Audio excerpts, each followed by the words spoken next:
Act 3. The Grim Rincewind. What-o chaps, I'm MagicalMike and welcome back to Let's Play Discworld 2, Missing Presumed or Mortality Bites. Welcome to Act 3, we're now in Death's domain because we've caused Death to become far too popular and not want to do his duty, and therefore that creates a gap in the way of things. I don't know how to quite rightly describe that, my perception doesn't really work on the disc. And with a gap, someone else has to take charge of the duty. Death's duty. Unfortunately for us, that's Rincewind for now. Until some supernatural being gets chosen and actually becomes Death. So yeah, we have to become Death. At least temporarily. But this is Death's domain. There's not a lot here. There's a stable, a house, there's a cornfield over here that we can go to. It's not corn, it's wheat, sorry. And there's a garden with somebody swinging around in it, and that's it. That's the entirety of this act. It's actually relatively self-contained and short. There's, as you can see, it's quite a weird, bleak area. So, as such, shall we have a quick read about Death's domain? Death owns some real estate not locatable on any normal atlas, on which he is called into being a house and a garden. For the most part, Death's domain is unknown by the average mortal, although a select few have visited it and returned alive. For the most part, there are no colours there except black, white and shades of grey. Death could use others, but fails to see their significance. Furthermore, because he almost by definition lacks true creative ability, he can only create what he's seen. No time in the real sense of the word passes in Death's domain, but something passes. A dropped cup will hit the floor and break, so there is something a lot like time. There's a note here. It has been said by some scientists that time and space cannot be separated. If this is so, then in Death's domain they are not only separated, but divorced and seeing other people. Like everything else in his domain, it's a pale imitation of the real thing. Despite this, Death has seen fit to add a sundial to his front lawn, albeit a sundial without a gnomon, or a gnomon? I don't know how to say that. Another note, a gnomon or a gnomon is a stationary arm which projects the shadow onto a sundial. See, aren't you glad you read the manual now? They thought you were mad, but you'll show them.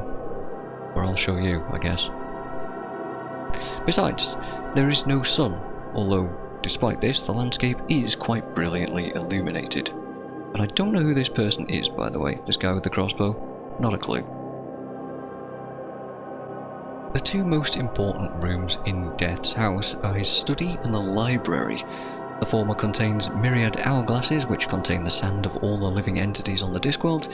In real terms, his study is probably more than a mile across, but in deference to human visitors, Death has arranged most of the furniture in a conceptual room. The library is full of the subdued sound of books writing themselves. Every living thing has a book in here, somewhere busily recording the action or inaction of their existence. Throughout the house and the gardens, an unimaginative skull and skeleton motif can be found. Death is rarely complimented for his taste in decor. All of this exists on a raw surface. It's customary to refer to most planets being baked in the oven of eternity, and hence appropriate that Death's real estate be considered raw. Similarly, the Discworld can be accurately described as half-baked. So all of it exists on a raw surface, which, if seen edge on, would have no apparent thickness. It's not that Death ignores the rules, merely that the rules simply do not seem to apply to him. This is often the case with important public servants.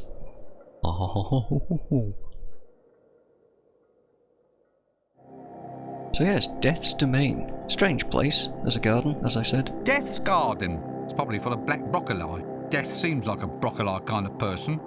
Broccoli? Why do we say it so strangely? Who knows? A stable. Well, I hope it's stable, otherwise the horses will all fall down. Good joke. Classic. There's a corn. Why do I keep calling it corn? It's a wheat field.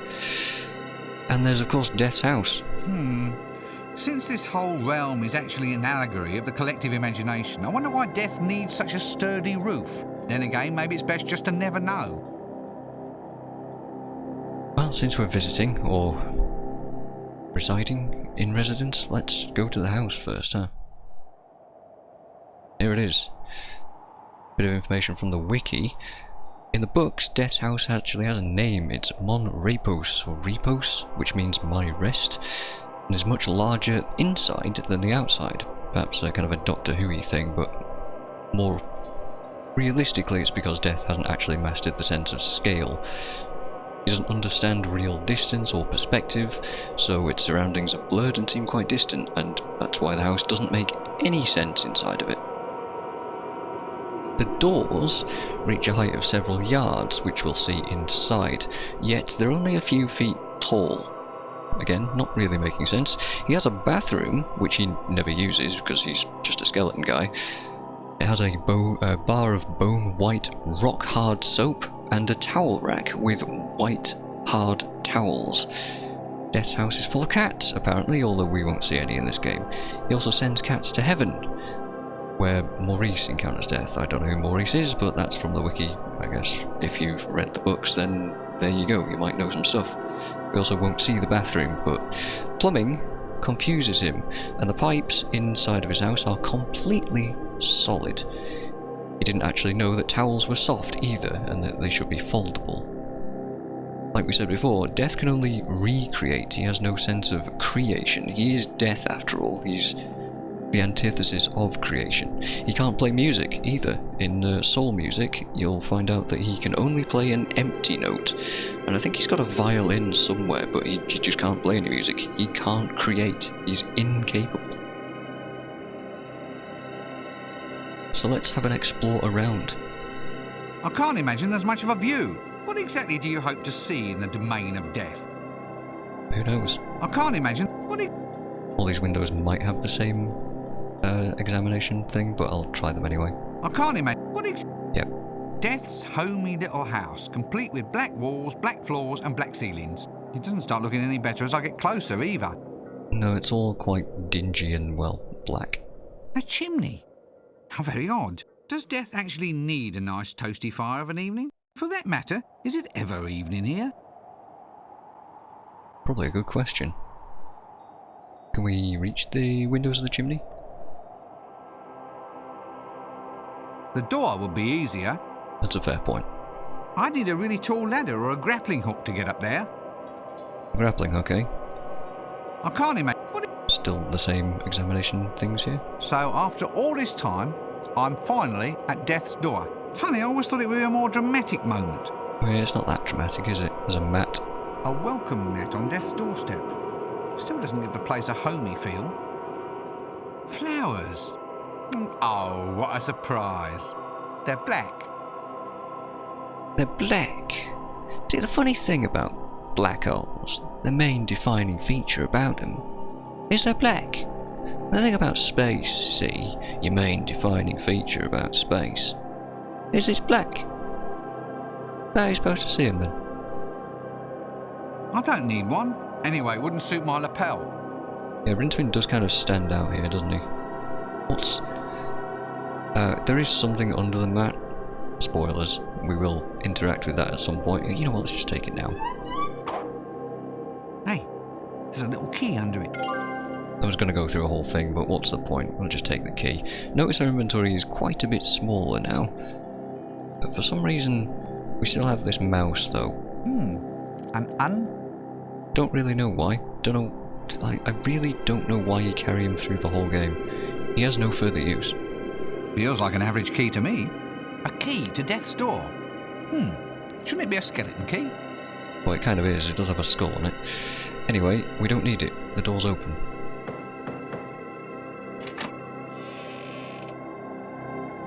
And in we go. This is Death's house. It's large. We have an enormous clock, a huge golf bag, up this weird giant set of stairs. Got some curtains and an umbrella stand and all sorts of stuff going on generally. We've got... This looks like an entrance here, but we can't actually go in there. There's an entrance here. And there's a way in here. That's it. There's also a way up here too. But let's go in here first, yes? Hello. Who are you? What do you want?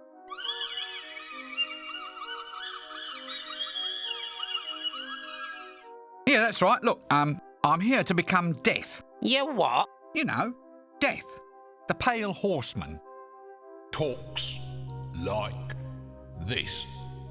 Very big in the hourglass and quite good. science department. You? Oh, not for long. Just until himself gets back. I have to fill in for a while, get the backlog moving, that sort of thing. Got the faintest idea how to do it, have you? Well, I suppose so. We got standards to maintain, mister.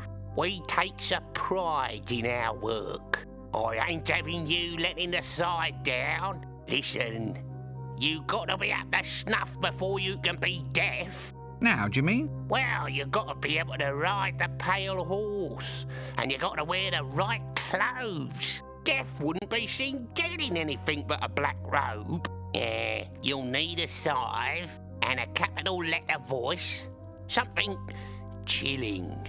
Is that all? You want more? Get on with it. Oh, goody. Another quest. I'm just flotsam on the sea of life. Yeah, stop snivelling and get on with it. So that's a few things for us to do. That's the main gist of Act 3. Get a voice, get a black robe, get a scythe, and be able to ride Binky the horse. So this is Albert. We've actually spoken about Albert before. If you didn't read the manual and didn't put two and two together, you wouldn't realise that this is the first Arch-Chancellor of the Unseen University. This is the guy that performed the Rite of Ashkente backwards and ended up in Death's Domain. I believe when he did that, he only had like 9 days or 9 years, or it was 9 months, or it was 9 an amount of time left before he died, which is why he was trying to become immortal, right? So he ended up here, and then he just, since time doesn't really pass here, he just kind of remained and became Death's butler, I suppose. Albert, an annoying butler type of character. He's going to find himself in terror of his suspended little life once the new management takes charge. New management being us, of course. Another little fact about Albert is that in Hogfather, well, first of all, he insisted on carrying his life timer always and just being in charge of it himself. He didn't want Death to have it. He was very kind of paranoid about the whole thing. In Hogfather, he gets mugged and the life timer gets smashed, which spills all the sand out of it because they're hourglasses with sand. Very classic stuff if you cast your mind back to the intro cutscene of the game. And as such, basically almost died. The Death of Rats here was able to just barely save him by scraping up 6 seconds worth of his life and putting it back into some amalgamation of a receptacle. And then Albert basically at this point in his life, in quotes, has 6 seconds left to live. So he doesn't leave this place. He's a bit stuffed. A few more things to note. Albert in the Hogfather film was played by David Jason, which is an interesting little fact, I think, because David Jason also played Rincewind in the Colour of Magic mini TV series. Stranger, Tony Robinson played Vernon Crumley in Hogfather and was in the first Discworld game, so it's very funny how all this stuff connects, and Tony Robinson turns out a good friend of Terry Pratchett himself. Lots of connections here. Another thing to notice just while we're on the subject of animated films and all the different other bits of media, you know your stuff is really, really good if someone like Christopher Lee gets involved. And Christopher Lee was the voice of Death in Soul Music, in Weird Sisters, and the Colour of Magic series. Pretty cool stuff, right? Pretty cool indeed. Not in Hogfather, though. Anyway, shall we sort of start interacting with things instead of standing around? Death's Sugar Bowl. Those who say you catch more flies with this stuff than with vinegar obviously haven't tried tasting Death's version of sugar lumps. Yeah, who knows what Death thinks sugar lumps are? The Death of Rats. Now appearing at a plague pit near you. It's the first time we've been able to examine the death of rats, isn't it? The bells, they never stop ringing. Sorry, I got carried away for a moment. One hunchback coming right up. Ah, a lovely view of... On second thought, why not just look at a blank piece of wall? It's sure to be much more scenic. Use the window. I think I'll just pass on that one. Yeah, we can't really. The bell! Oh, sorry. Use the bells. Actually, you don't seem to be able to ring them from here. No, but do take note that they exist. We got some candles. Like everything else around here. These aren't even real. They're just props. No point, really. They wouldn't work. What else have we got? Got an oily rag. An oily rag. This should be useful for polishing glasses to a dirty smear. Well, the first thing that we can actually take in this area. Let's grab that. I can't examine the spoons. A pot-belly stove, eh? About time this one went on a diet. Ho ho ho. Let's open it. Very good. A pot-belly... Alright. That is a fairly important task, actually. We're almost all the way to gaining Death's voice. Now, normally you would gain Death's voice supernaturally, as the duty kind of picked you for it, and you'd just be able to do this whole thing. We're going to have to fake it until we make it, and that's step one. Does Death eat? And if so, what? Whatever he wants, I suppose. No need. I can see that the oven's empty. Alright, let's have a chat to some of these guys. I'd better just let it be. Or not. How about the sugar bowl? Get your thieving hands off! That is for tea time. But this is Death's kingdom. Time never passes here. I never said tea time would be soon. Sugar for tea? Or, well, drinking tea. Sorry, I'm northern, so tea time, right, is what we'd call dinner time. But, you know, we've got to do it. I'm getting mixed up, you know. Anyway, Albert, let's, can we have any help, mate?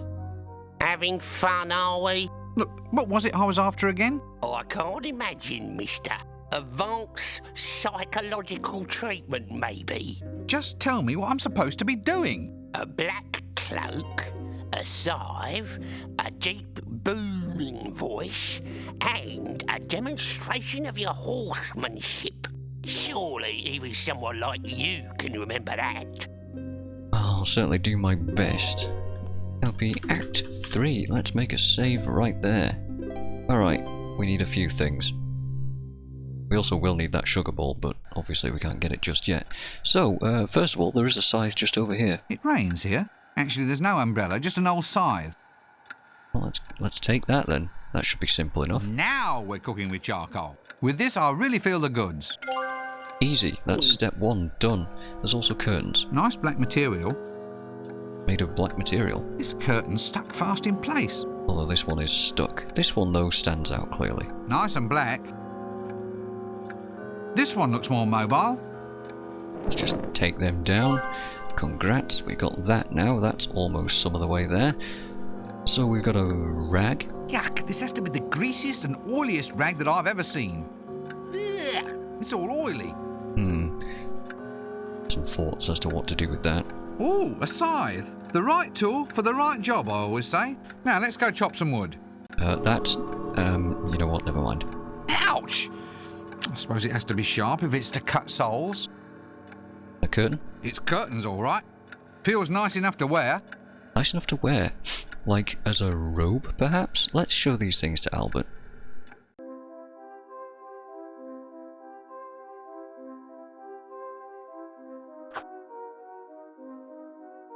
There we are. One robe, comma, black, comma, spectres of death for the use of. Call that black? It is black. No, it ain't. Not your light falling into it never to escape kind of black. It's not the kind of black death would wear. You're not making any friends here, I hope you know that. All right, blacker than black it is. Here we go. Right, so that clearly isn't good enough. How about the scythe? Is that good enough? Yep, there we are. Read it and reap, Albert. See? A scythe. Oh, we are, Mr. Clever, aren't we? I suppose you've got some idea about how to use it? Well, of course I can use a scythe. You just sort of, yeah, well, I'm sure I'll get the swing of it. It will just take a bit of practice. Not inside where you'll scar my woodwork. Take it outside and weep the field. When that's done, then perhaps you might have enough skill to go and reap some souls. You know, if I end up in charge, your job is definitely one for downsizing. I wouldn't advise it, Rincewind. So yeah, neither of these items are actually good enough. We're partially there, but not quite. Anyway, moving on. Let's have a... It rains here. It rains here. Sorry. Let's have a wander into here. Death's library, huh? A shelf of self-writing autobiographies. How very quaint. They're too heavy. How about this one? A biography of somebody's life, still being written. Let's see what's happening now.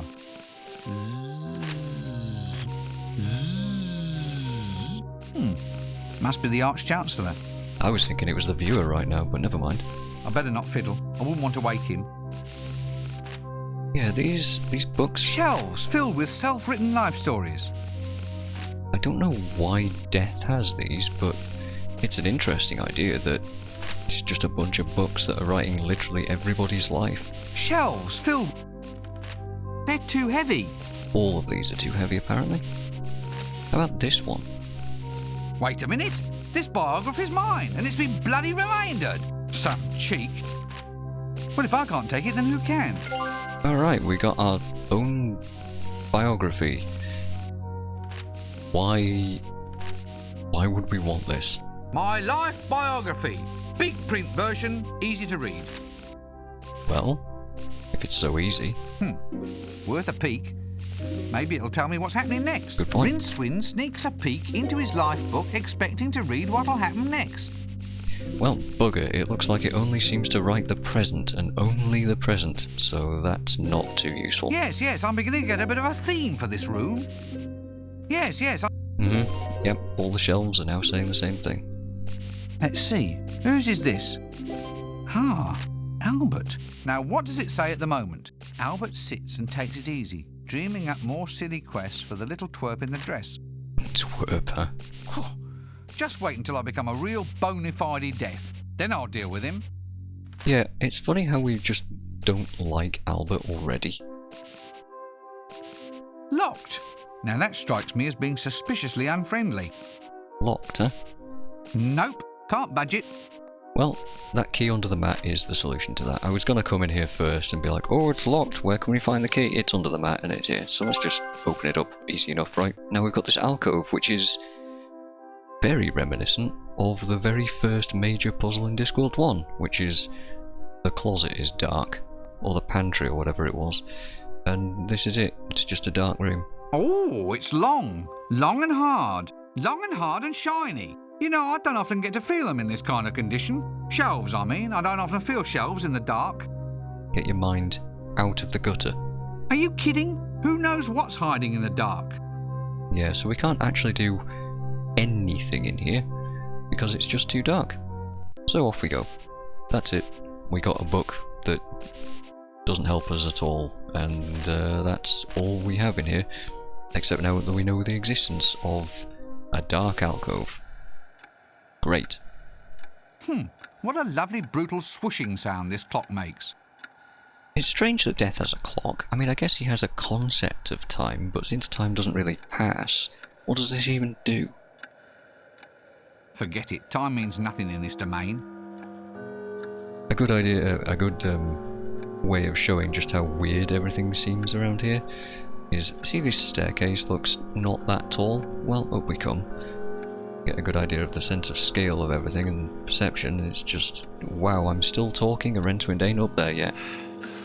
That's a very long set of stairs. It doesn't seem so long, but it just is. Death's golf bag? Yeah, I'm not sure I want to see what the balls are like. The skull cliché is growing very old very fast.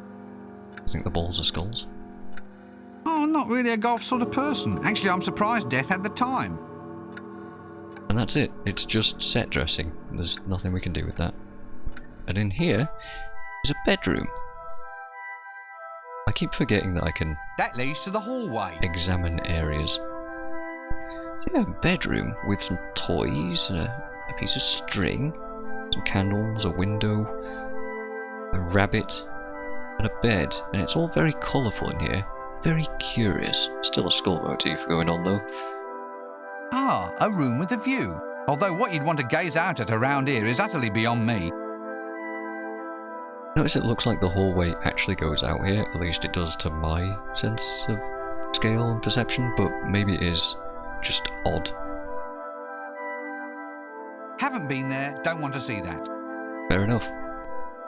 Like everything else around here, they look artificial. So none of the candles here are real. None of them at all. Death has made a bunch of candles to put in his house, and none of them work because he doesn't really understand that there's probably a wick supposed to be in the middle of it. No point really, they're just props put there for background flavour. I hope I don't need a candle, in which case I'd have to figure something else out. It turns out we do indeed need a candle to light up that dark room. Girly stuff, nothing of real interest to a tough macho wizard like myself. No thanks, I'm trying to maintain an image. Well, you keep trying, Rincewind. Wow, I've had to wait this long in the game before I found some string. Marvels will never cease. It's crazy, isn't it? String is one of those adventure game items that you come across basically in any point and click you ever played because it's got a million different uses. We have now found some string, and it's this late on. Now it's ours. Ooh, a comfy looking bed if ever I've seen one. It's nice to at last have a room with a bit of colour in it. Let's go to sleep. Forget it. Do you think they'd waste memory on animation of me sleeping? Funny he should say that, actually. Keep that in mind at some point. A bunny? I wonder what it's used for. What do you mean, used for? Cuddling, perhaps? It's just a bunny. Or is it? How cute. A little bunny rabbit for putting pyjamas in. Oh, it does have a use. I wonder what's inside. Now we've got some pyjamas and a torn apart bunny. This puzzle, opening the bunny as a kid, I had absolutely zero clue about this. I got stuck on this for at least 2 days, just wandering around Death's domain, completely unable to do that. And it's exceptionally stupid because, like, you had to do the same thing, just double click on the rotten arm to take the ring off it. So why did I completely forget that mechanic existed? A nice lacy nightgown. Feels like lace to me. A cute little bunny rabbit, minus the stuffing. Empty, I'm afraid. Just curious, can I put the pyjamas in the bunny? I can. I don't know why I'd want to do that. I wonder what's inside. Strange. I doubt that it would look good wearing the nightgown. I can put it on. How about the mouse? I doubt that it would look good wearing the nightgown. Oh, you never know. The bunny rabbit isn't made to hold that. Just feels like ordinary string to me. A piece of string. One of the building blocks of our universe. Alright, well that's basically everything that we can get around here. This is a nice room. And I do have a little bit more to talk about. I think in the manual, let me just briefly bring that up. Alright, Death's job. The thing that we're actually trying to now get involved into. Despite rumour, Death is not cruel. He's just terribly, terribly good at his job. This job, often referred to as the duty by Death, involves going and reaping the souls of the dead, severing the invisible umbilical cord that links the soul of the dead to their body. The tool he uses for this task is the ubiquitous scythe, which looks normal enough but has a blade so thin that you can use it to slice flame and chop sound. Cool detail. Death's only assistant when carrying out the duty is Binky, his horse, which we'll find in the stable in which we've already met and rode to get here in the first place. Although pale as per traditional specification, Binky is very much alive. Death once tried a skeletal horse after seeing a woodcut of himself on one. Death is quite easily influenced by such things, but found that he had to keep stopping to wire bits back on. Yeah, his horse just fell apart, so he gave up on that. Similarly unsuccessful was his dabbling with a fiery steed, which set fire to the stables. Although Death performs the duty for the whole of the Discworld, he's recently allowed the existence of the death of rats. About 6 inches high, the Grim Squeaker holds a small scythe in a skeletal paw. As his name suggests, he specialises in rats, but also does gerbils, mice and hamsters if death is particularly busy. Now, does that mean he does camels as well, is the question.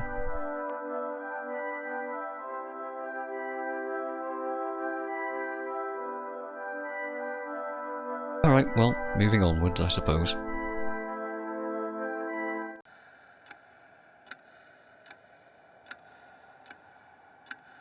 What else is there? There's actually a way to go downwards too. Before I do, real quick, I almost just forgot again. That leads to Susan's bedroom. Who is Susan? Those of you who read the books or watched some films or seen some other media might know. That leads to Death's study. How about these? That leads to the kitchen. That leads to the library. And this one leads. That leads back outside. Alright, so let's go into the study.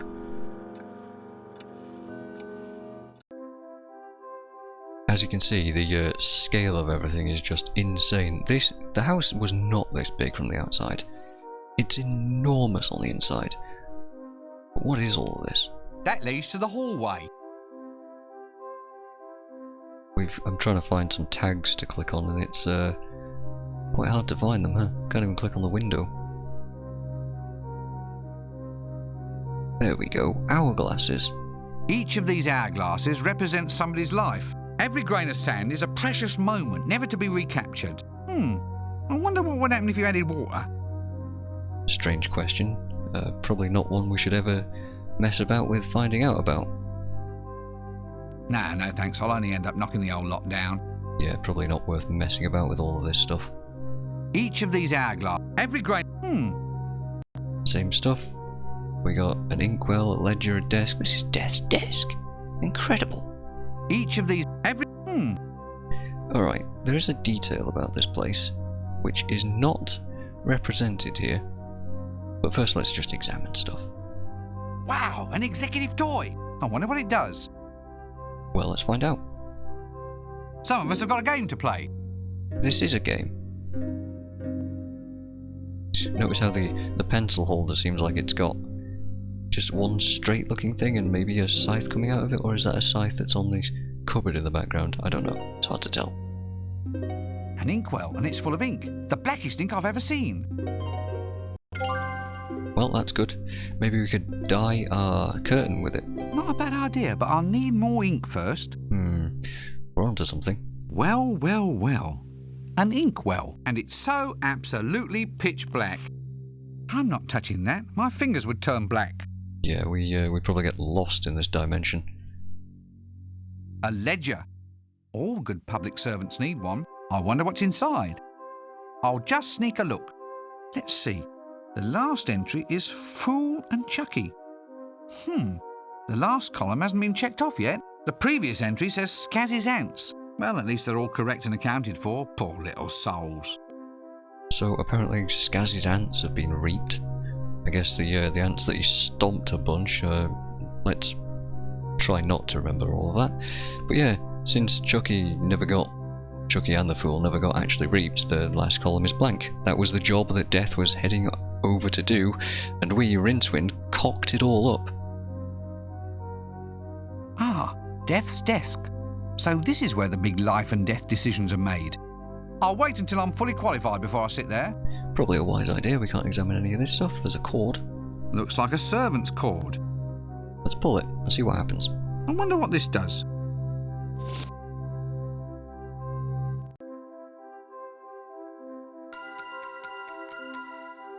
Well, naturally it calls for Albert. Now this actually does involve waiting for him. We do actually have to sit around here and wait for Albert to show up, and I don't want to like start saying something before he does, but we just need to fill the silence by messing around and talking absolute gibberish until Albert makes his rather timely entrance. Oh, we heard something in the background. Maybe not. Ah, there he is.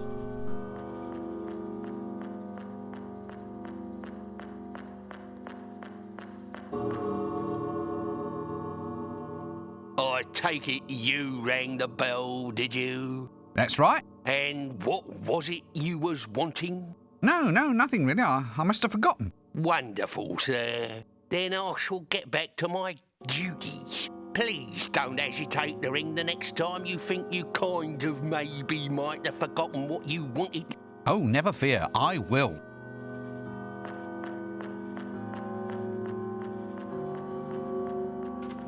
I don't know why you would even bother investigating who rang it, who was going to ring the bell, but we do actually need to pull this cord and rush down there just so that we can steal the sugar from him.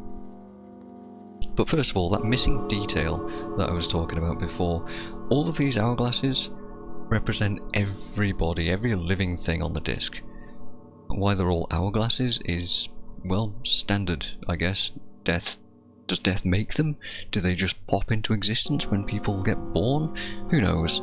I have no clue. Is there an hourglass for each individual insect and ant? Question mark? I mean, it seems like death has a ledger that includes all that stuff, so maybe. However, the missing detail is Rincewind's hourglass. They're actually called lifetimers as well, so henceforth we'll be talking about lifetimers. Normally, it should be resting on Death's desk as a paperweight, but it just isn't here for some reason. Presumably so we can't mess with it, but I don't know. I was absolutely convinced that it was in this game, but apparently not. I've been living a lie this whole time. However, we do have resources to tell us what it is like. So from the wiki, Rincewind's lifetimer is described as resembling something created by a glassblower with the hiccups in a time machine, due to his being hit by so much magic and being forcefully shuttled through time and space so many times. Rincewind, not the glassblower. Based on the amount of sand inside of it, Rincewind should have died long ago, but the shape of it is such that the sand often flows backwards or diagonally, with the result being that even Death has absolutely no idea when Rincewind will die. This represents something of a curiosity to Death, who keeps the hourglass on his desk as a paperweight so that he can keep an eye on it. So yeah, that's why Death and Rincewind interact weirdly throughout this game, and throughout the first game too. You know, when you first meet him on the clock tower and he offers to just reap you as he's passing, and you don't die there and then on the spot, it's because he just has no idea. He's got no clue when Rincewind's gonna die. Rincewind and all the other wizards should know when they all die, but not Rincewind. Rincewind is just a weird edge case. Anyway, we've got some sugar to steal, so let's pull this cord and I wonder what this does. Get Albert to move on his merry way up here. You think we'd pass him on the stairs, but no, for some reason we managed to get past him. Mumble, mumble, mumble. Off he comes, or off he goes. Here he comes. Weird mix of things to say there. This is a thing on a timer, so you do have to be a little bit quick. Anyway, we're in the kitchen now, and Albert is not. So let's get that sugar bowl. A bowl of sugar cubes? Well, they're cube-shaped anyway. I can't, however, recommend trying them in your tea. They even feel like sugar cubes. Great. Alright, that's almost everything done inside the house, so let's go out here. A chimney? How very odd. Does Death actually need a nice toasty fire of an evening? For that matter, is it ever evening here? We can actually solve this problem almost immediately. Wait, where's our rope? Nope, never mind, we can't. But we can go all the way over here to the wheat field, not the corn field. The wheat field, off we go. We have to use our scythe to reap this thing. Funny, I've never really thought of Death as a home baking kind of guy. Apparently this didn't used to be here in some of the books, but in, I think it's Reaper Man, he adds the cornfield. Wait, it is corn! What am I talking about? Oh my god, I knew I was right. I knew subliminally somehow I was right. I'd need a scythe to make any impact on that lot. Well, lucky for us, we've got one, so let's try that out. Here we go. Ow, my back, my aching back! So, we suck at that. We can't just do it that easily. No, we need another way to be able to reap the corn, and the only other way we can do that is hidden in the garden, which we'll be going to in a bit. But first, the stable. There's our rope. Ah, rope. Breakfast of champions. I don't know why you'd call it breakfast. But now we have a rope. A very long length of rope. Just like a short rope, only, you know, longer. I'd only end up tangled up, that rope's so long. So you know how Rincewind said we needed a grappling hook to get up to the chimney? Well, what if we had that in our inventory right now? What if we could combine the rope with some item? Tying the rope to that won't make anything useful. String. Tying the rope. No, maybe we could hook the scythe around it. Tying the rope. No, how about a boomerang? You know, I think I've seen this in the clickies. Now we've got a grappling hook. A boomerang attached to a long piece of rope. Appears like overkill, really. This thing always came back without using the rope. But now, the thing will tie itself up and around the chimney.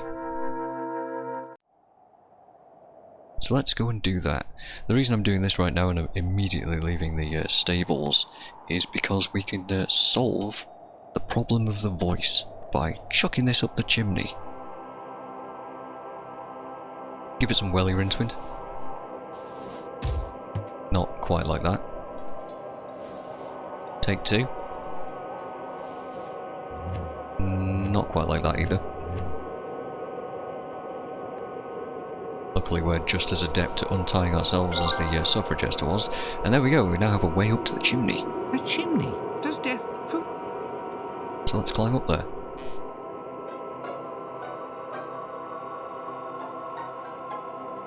So remember we opened the pot-bellied stove in the kitchen? Now we're up here, and we can speak into the chimney.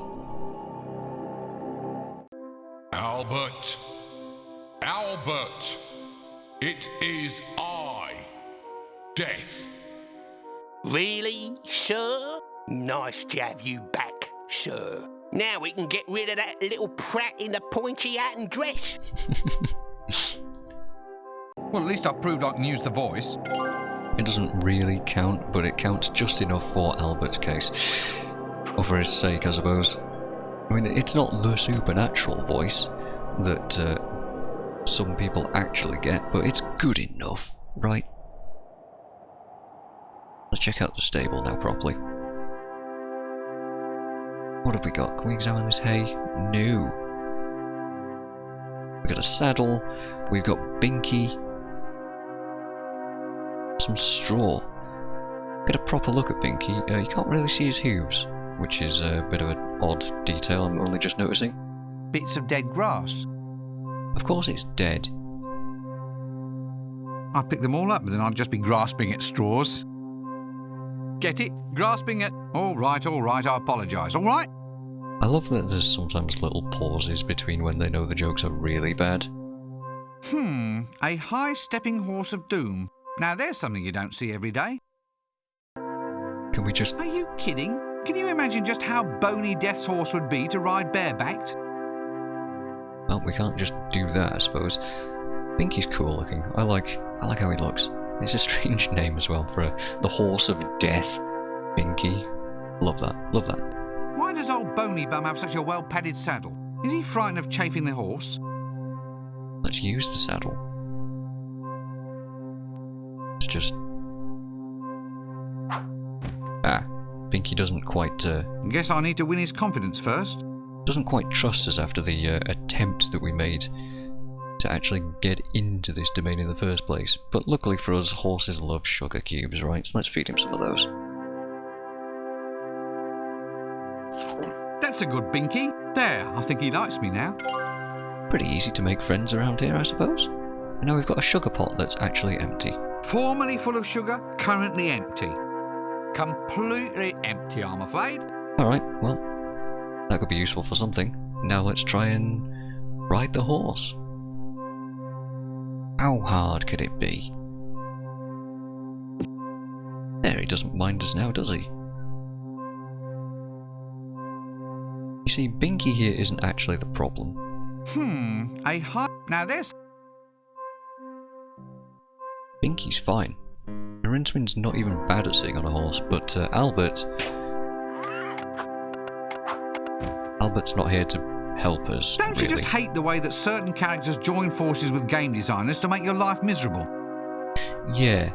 Luckily, we've got this stuff. What is this stuff, I hear nobody asking? Well, this is glue. Strong stuff. Embalming glue. Guaranteed for 1,000 years. If it doesn't, you can go back and complain. As Elwood Blues might say, what if we just glued ourselves to the saddle?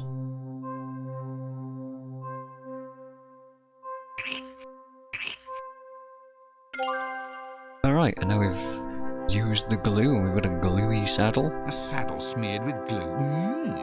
Nice and sticky. Actually, I could get used to this. I don't... You know what, let's not question it. Well, let's see. Oh, a trough. A horse trough. A trough for serving up horses. I don't think you serve the horse in the trough, but, you know. Please let me have some dignity. Anyway, I'm not thirsty. Never actually noticed that you can examine that after the saddle's gone from it. Alright, let's see Albert stop us now.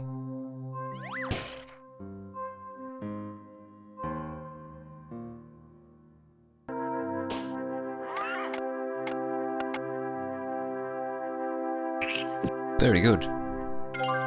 I did it! See? I can ride! I can ride! Yippee-ki-yay, sir. But I Wrong did film. it! See? I passed the test! Yeah, so I see. Shall I prize the saddle from your flesh now, sir?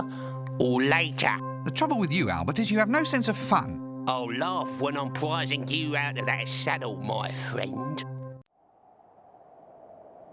Yow! I don't know why that would hurt. I mean, he sat on it with his robe, so surely it was just stuck to his robe. Either way, that's two things sorted out. Death's garden. It's probably full of black broccoli. Death seems like a broccoli kind of person. And there's somebody there. Oh no. What have I just seen? It's bees. I told you this puzzle would make a return, and here it is. Bees, beehives, we've got to do something with the bees. I'm also waiting for a little animation to happen to see if we get to see the bees come close to the screen again. Because if I move off, then we definitely won't. Bees. I'd ask where their pollen comes from, but I know they go into flowers, and I can hazard a guess at the colour of the bloom, so let's just skip all that, shall we? Fair enough. You have to be kidding. Yeah, we can't just take stuff, remember? The bees are all black. How very cool of them. I wonder if you can get sunglasses with multifaceted lenses. What a short memory we have. I'll need some head protection and some smoke first. Thank you, Rincewind, for actually helping out. Head protection and smoke. We can actually do that right now. And you know what? I will. Oh, are we getting the animation for the bees? There we go. Did just want to show that off. Yeah, we can solve this. We have matches, we have a way of creating smoke. If anyone's spotted it, then congrats. It's the rag. Yuck, this has to be the greasiest and oiliest rag that I've ever seen. Strike a... So we light that on fire, and that causes a Wow, talk about smoke. extremely smoky burning rag. But what about eye protection or head protection? Any thoughts, any ideas? Nope, it's the pyjamas. Just stick these on my Well, head. at least it isn't an undergarment this time. Amazing. This... I have no words, I guess. It's ridiculous looking, but, you know, let's use the smoke Well, on this the should do bees. the trick.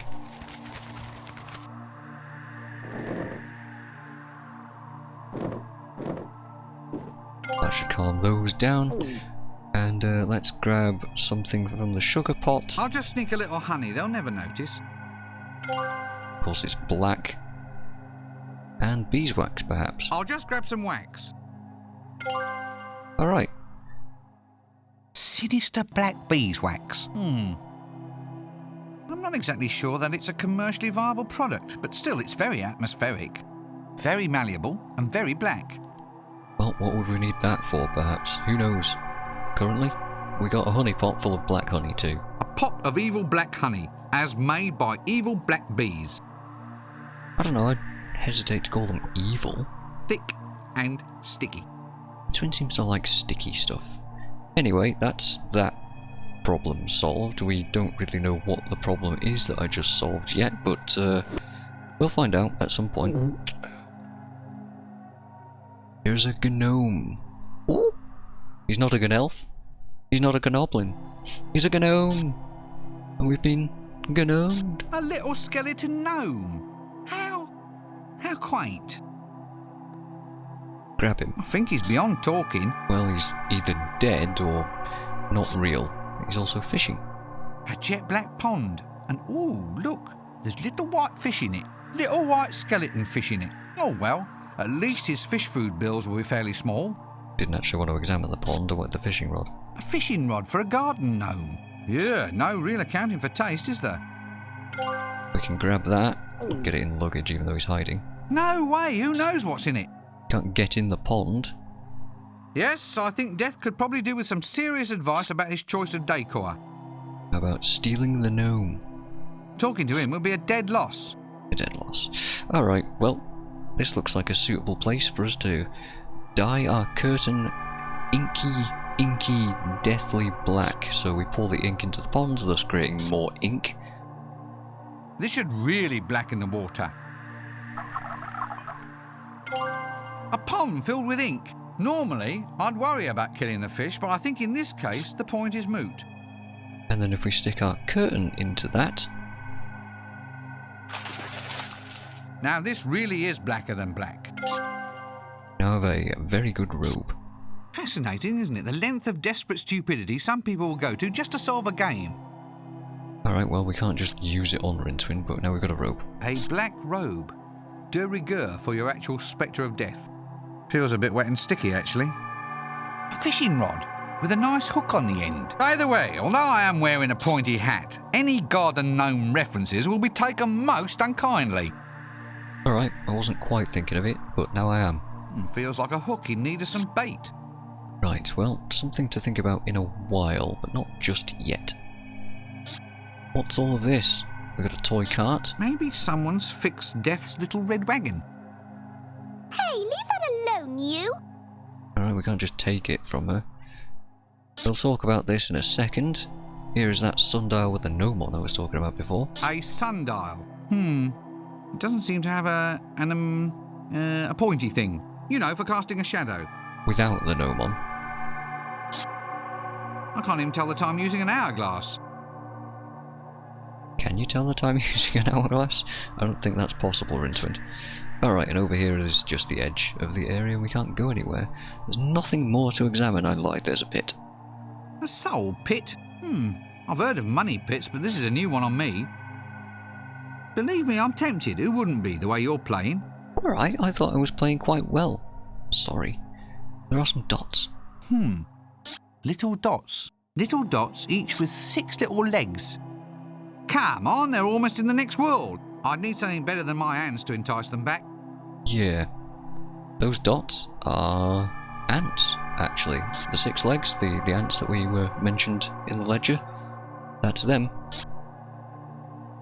So, Death's got a little swing, has he? I wonder if it's for the girl, or whether he likes to have a jolly little twirl of an evening. We can actually push Susan here. I think that's just a fun little detail that we can do that. Doesn't do anything for us, but, you know, it's Death's fun. granddaughter, so I hear. Yeah, this is Susan. This is whose bedroom was in his house with all the colourful stuff, with the bunny and the pyjamas. Curious what happens if we use those on her. I doubt whether she would find that exciting. So, Susan is Death's adopted granddaughter. If you want to know more about her, you can see the Soul Music animated series from 1997, or, of course, go and read the books. You can also watch the Hogfather film from 2006, or again, read the books. And Thief of Time is also one of the books that stars Susan as a main character. There you go, that's pretty much everything here, I believe. And there you go, she's a pretty important character. Like I say, she's the adopted granddaughter. I don't think Death is capable of, like, actually having physical, like, blood relatives, but, you know, there she is, and she actually will become Death at some point in the future, which is interesting. She gets the supernatural abilities, she sort of inherits them. It's quite a cool thing to see, especially in Hogfather. It's got some cool special effects. So let's obviously talk to her. Hello there. And what are we doing in this awful place, eh? What are we doing here? Well, I'm minding my own business. As for what you're doing, some of us would rather not know. Apart from that, there doesn't seem to be much going on. Well, I was only trying to be friendly. Yes, probably not a good idea, seeing as you're wearing that dress. I was always told not to talk to strangers, and it'd be hard to be stranger than you. Well, excuse me. Princess. All I thought was, hello, here's another mortal in the land of death, then. I mean, it seemed we might have a few mutual talking points, information to exchange, pleasantries, something in common, that sort of thing. Well, it looks as if we buy our clothes in the same shop. Susan is an incredibly sharp character. She's super witty, she's super intelligent, she knows what she's talking about. She's, like, well written, as is, like, most of the characters in the Discworld, of course. But, yeah, she's probably, if I had to guess, a fan favourite, which is why she appears in a few. Let me guess. Death's handmaiden? No, actually, I'm his granddaughter. Straight to the point.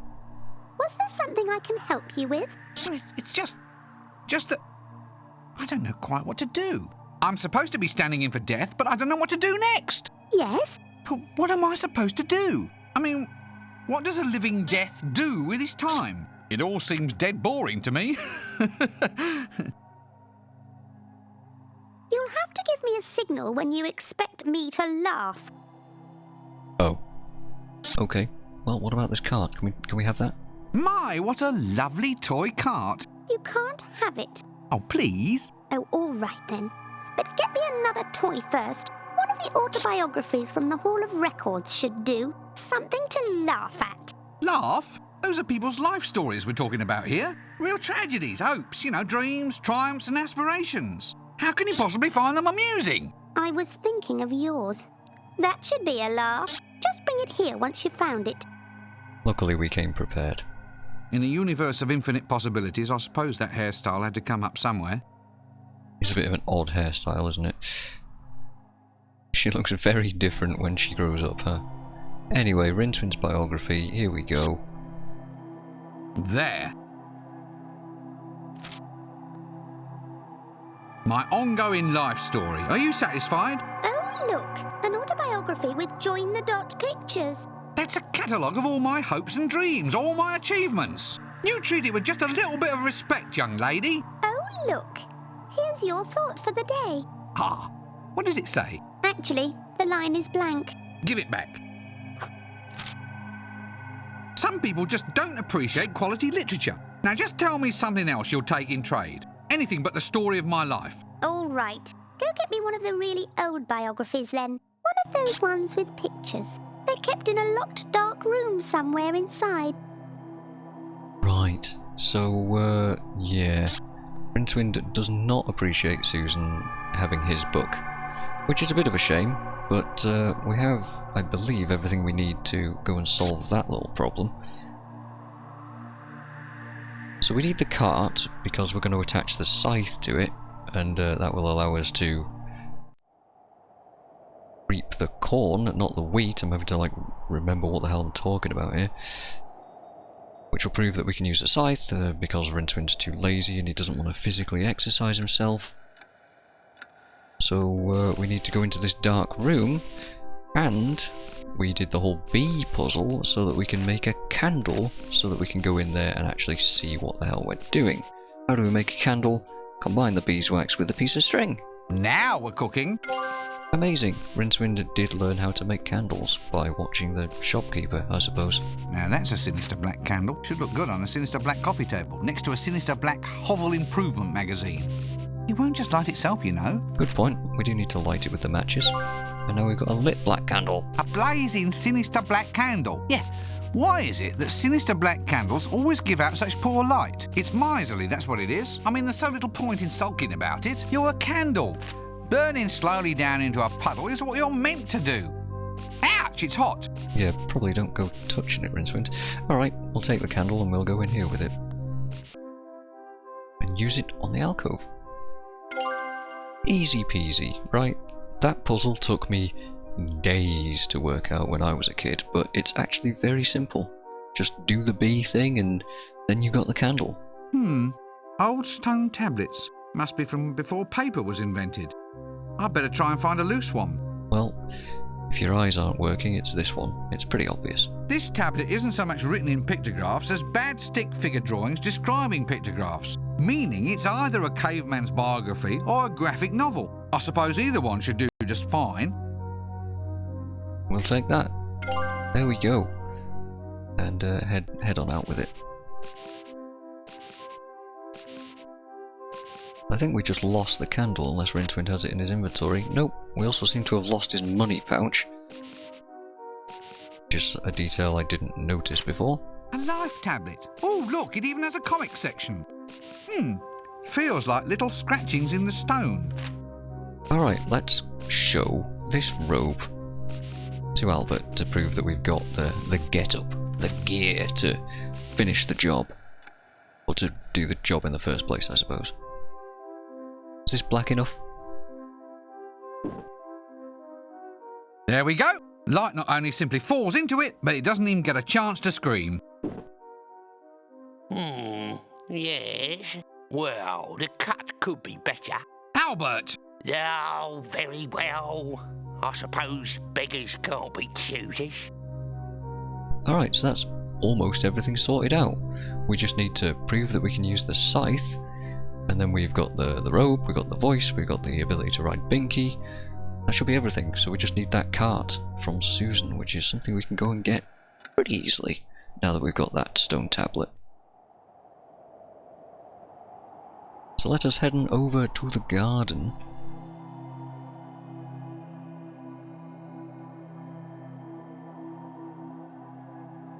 And use the tablet on Susan.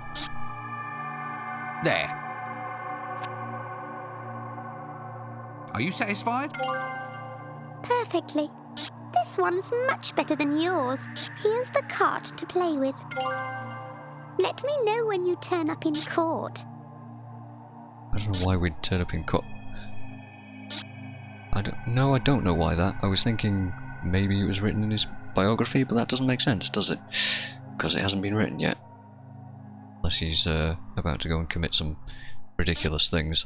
Who knows, really.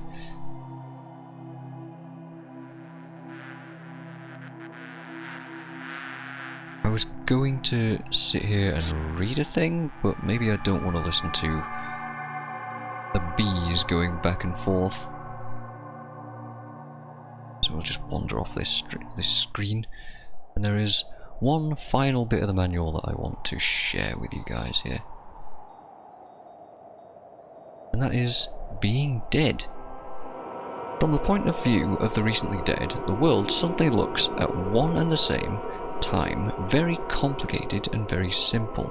It's complicated because while death frees the mind from the straitjacket of 3 dimensions, it also cuts it away from time, which is only another dimension.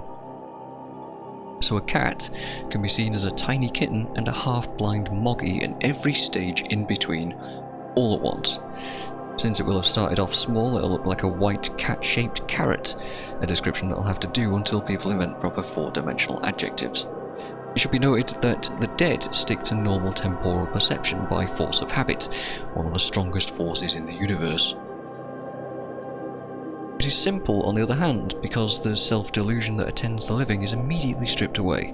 The dead see the world as real for the first time. There appears on Discworld, as everywhere else, to be no general consensus about the afterlife. Some religions believe that the dead must journey across vast empty desert or sea or range of metaphorical mountains in order to receive some kind of judgment at the end.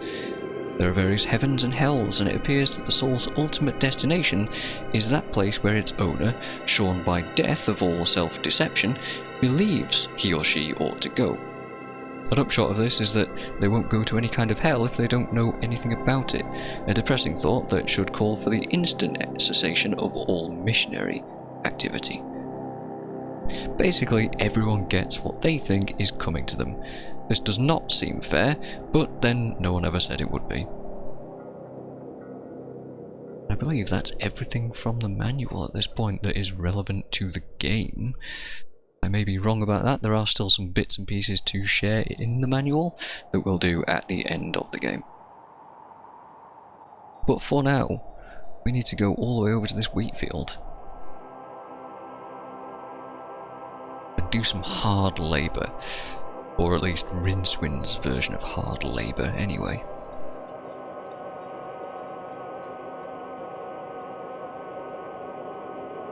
But before I do that, I'm going to give a quick save.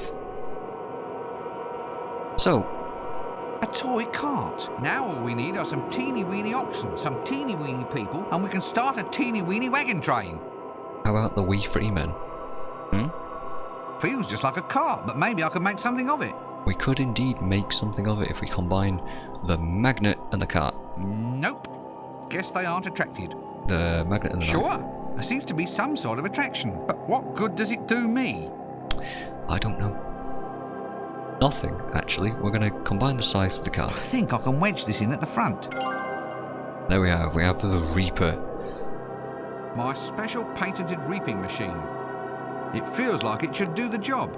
Alright, simple enough, right? We've got all this random crap. We've got a fishing rod, some pyjamas, a rotten arm, a mouse, a surfboard with some glue on it, a magnet. Why do we have these items? I think they're just red herrings, honestly. They're not going to be useful from now on. I mean, the magnet was useful for one thing, and it was within 5 minutes of starting the game you can get that puzzle sorted and solved, and then why do you keep the magnet? Don't really know. Red herrings, I suspect. So anyway, let's reap some corn.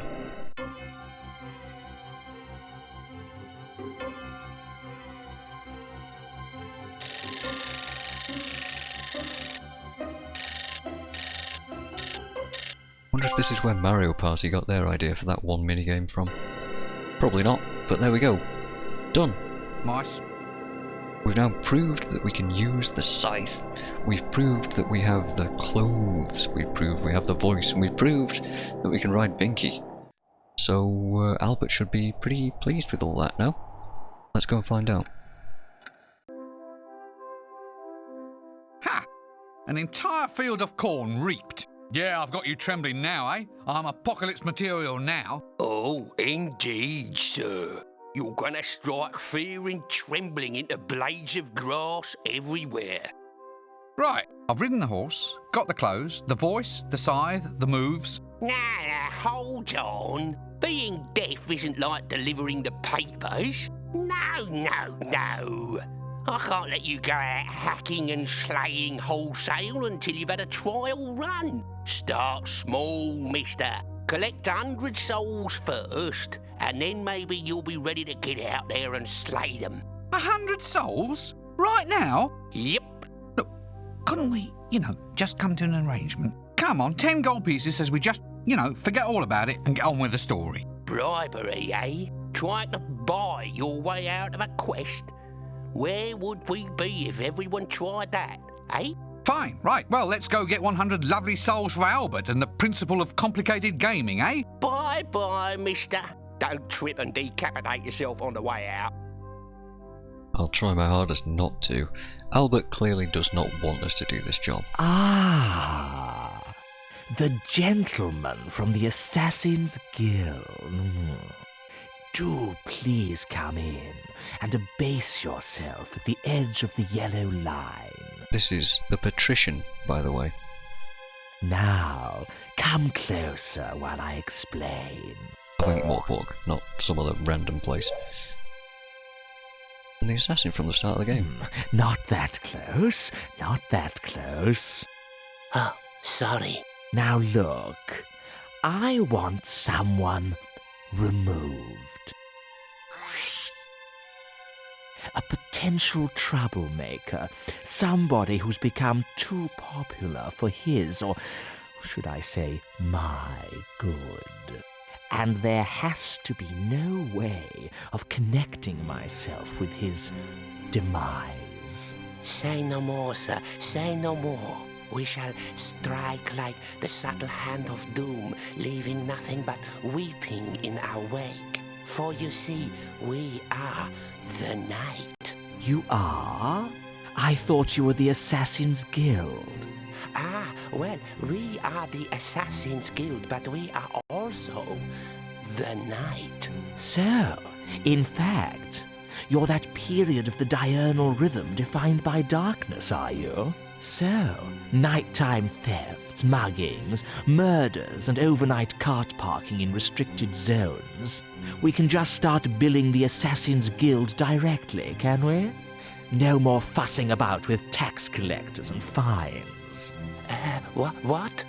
But just because we are the night doesn't mean that we're responsible for the night. Well, if you are it, then you have to control it.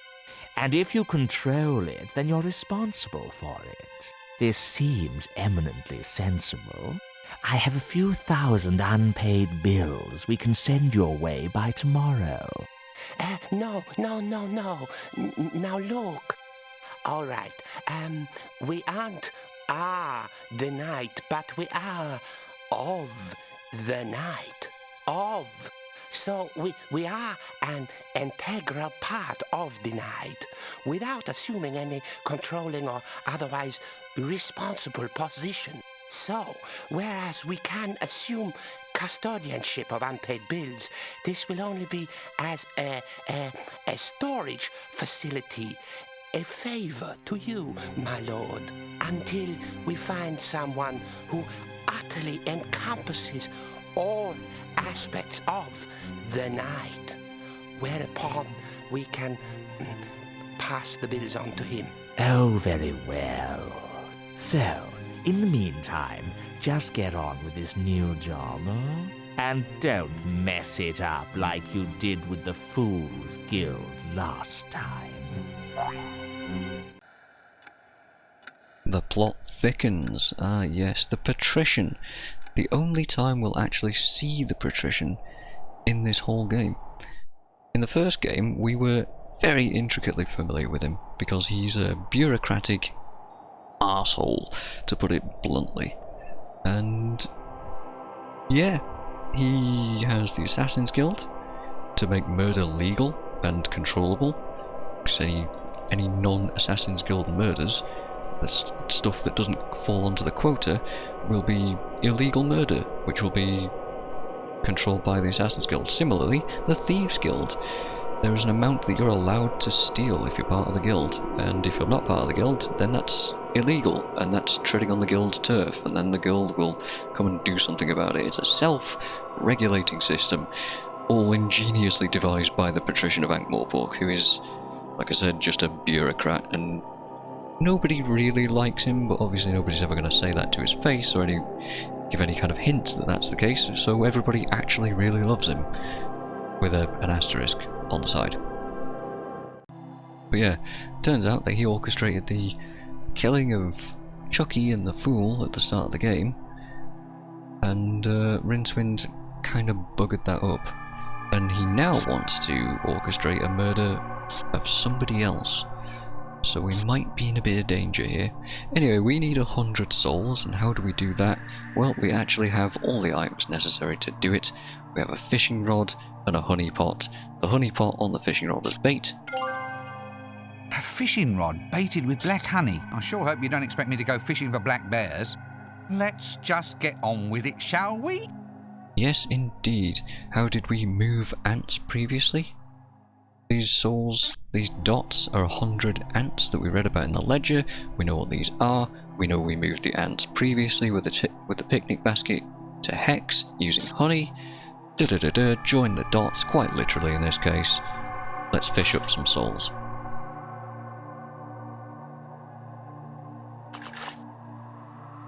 A 100 of them, to be precise. Amazing. Easy puzzle. Easiest one of my life. A pot full of ant souls. There must be at least 100 of the little blighters. Spooky. Even the souls of ants still feel all creepy. Yes, indeed. Let's head on out.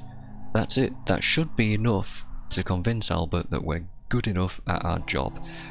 Or the job that we're kind of taking on, I suppose, involuntarily. I don't know why Rincewind's allowing himself to keep going with this charade. Probably because he's sort of stuck here. Maybe he feels actually some sense of responsibility. Who knows? In we go. Hello, Albert. I know I did just save it, but I want to be a little bit more precise. Alright, here's some ant souls for you to examine. Look, Albert. Look! Oh, you found a commode. Well done. No, Albert, I mean, I've managed to collect 100 souls. Oh, well, I suppose you must be death material after all. I should have guessed it from all your lines. Oh, all right. Go out and reap away to your little heart's content, but you've got to be back before the bell tolls. You know how the other 3 horsemen hate hanging about. Curious bit of lore there. Alright, Sometime later. that is the end of Act 3, by the way. There is just cutscene to enjoy. And enjoy it I do. Cast your mind all the way back to the start of the game. Well, keep that in mind.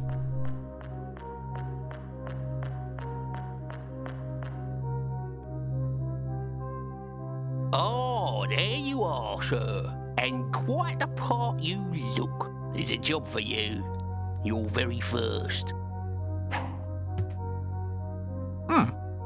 What's this? It's a lifetimer hourglass. It counts off the moments of its owner's life. As you can see, it's almost empty. Perhaps it's time for you to put down your milky tea and actually do some work. All right. I'm going. Who does this hourglass belong to, then? Oh, you'll find out. I think you'll find him quite easy to spot in a crowd.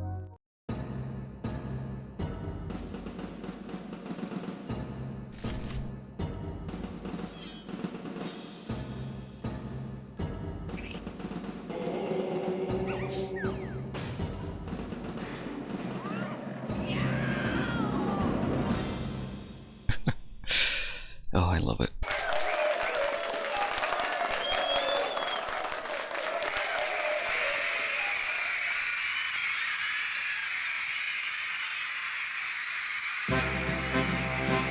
And now, undead from Ankh-Morpork. Welcome to the show, once voted most likely to reap a harvest of 12 vegetables. And now, the person I guess we're all waiting for. Here's Death!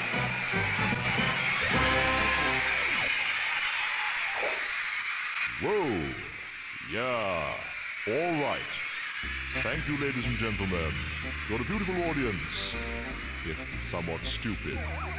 Ah, it's so good to see people who are upright and breathing. Of course, you know why my old job was always so hard. I only had a skeleton staff. Ha ha ha.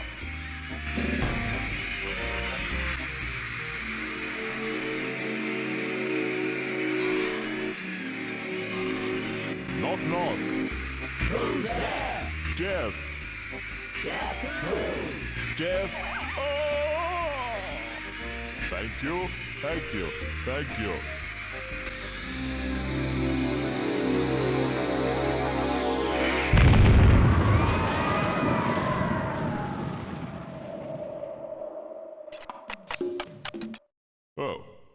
Oh, you've heard that one, eh?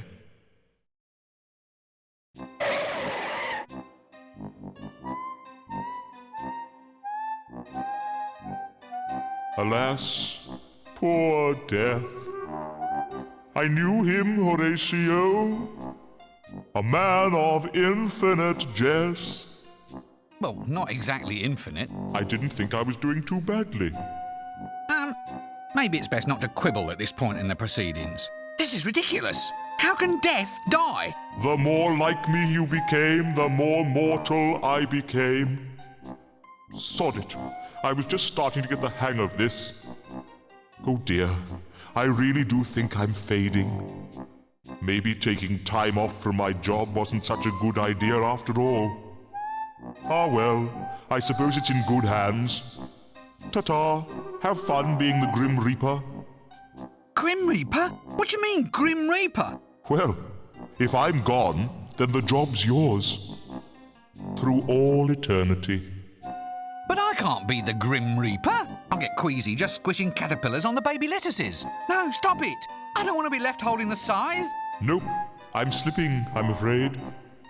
My time is running out. I wish I'd had a mother, because if I'd had a mother, I could cry out, "Mother!" But I didn't, so I can't. Blast. Other famous last words are, "Don't point that at me!" And, "Why is that red light flashing?" And, "How does Dibbler make a profit on this stuff at 5 groats a bottle?" I know them all. Now, which one shall I use? Let me see now. All right, just stay there, and I'll try to get you on your feet again.